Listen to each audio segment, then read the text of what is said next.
My presentation is over slips of the tongue. Slips of the tongue originally came from Sigmund Freud's early work. He first published the idea of slips of the tongue, or as he called it, paraphasia, in his 1891 book on aphasia. After the book was published, it got noticed, and so in 1893 the idea was widely published in an article that he wrote for what is translated from German to English as a diagnostic lexicon for practicing physicians. When it comes to the idea of slips of the tongue, there are two different viewpoints. The first viewpoint is the psychosocial viewpoint, the second being the psycholinguistic viewpoint. The psychosocial viewpoint is where Freud's work came in, saying it's a single unconscious thought that is happening, that it's concealed thoughts and what you really want to say coming out rather than just being a silly mistake.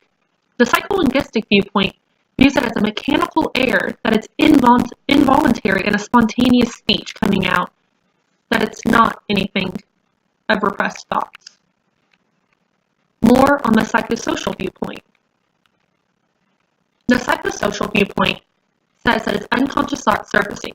They believe that the speech blunders are more complex than realized, and that's repressed thoughts surfacing, coming up and out, in how we truly feel or what's truly on our mind, and it's not just some silly mistake. It is believed that if you're having a conversation with somebody and you mistakenly say a different word, it wasn't just a mistake, that it was truly that is what you were wanting to say, or that is what is on your mind, and that's why the mistake was made. More on the psycholinguistic viewpoint. The psycholinguistic viewpoint views it as a cognitive process mistake. The error occurs either in the planning process or the articulatory process. The planning process would be the timing of your speech, meaning if you're trying to say something but the timing isn't quite right, you're going to say my bet instead of saying my pet. The articulatory process is within the movement of your mouth while speaking. If you slightly have the movement off, you're going to have the word bet come out instead of pet come out. The psycholinguistic viewpoint also views 6 types of errors that could occur. The first is the consonant segments exchange. Second, vowel segments exchange. Third, syllable deleted. Fourth, suffix moved. Fifth, words exchange. Or the sixth, word phrase exchange. The first type of error is the consonant segments exchange. Is if you try to say stick in the mud, but it came out as smuck in the tid. You're moving the TI in stick and the MU in mud.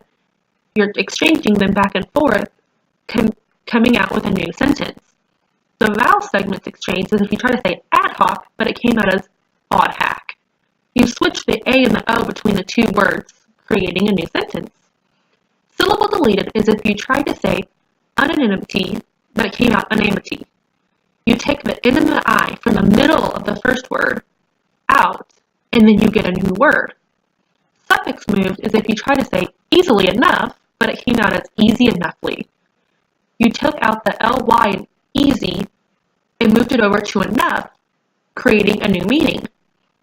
Words exchange is if you try to say it tends to turn out, but you've said it turned to tend out, moving the tend and the turn back and forth, creating yet again a new meaning. The last one is the word phrase exchange, as if you try to say my sister went to the Grand Canyon, but instead you said the Grand Canyon went to my sister, moving my sister and Grand Canyon, making them switch places, creating a different sentence.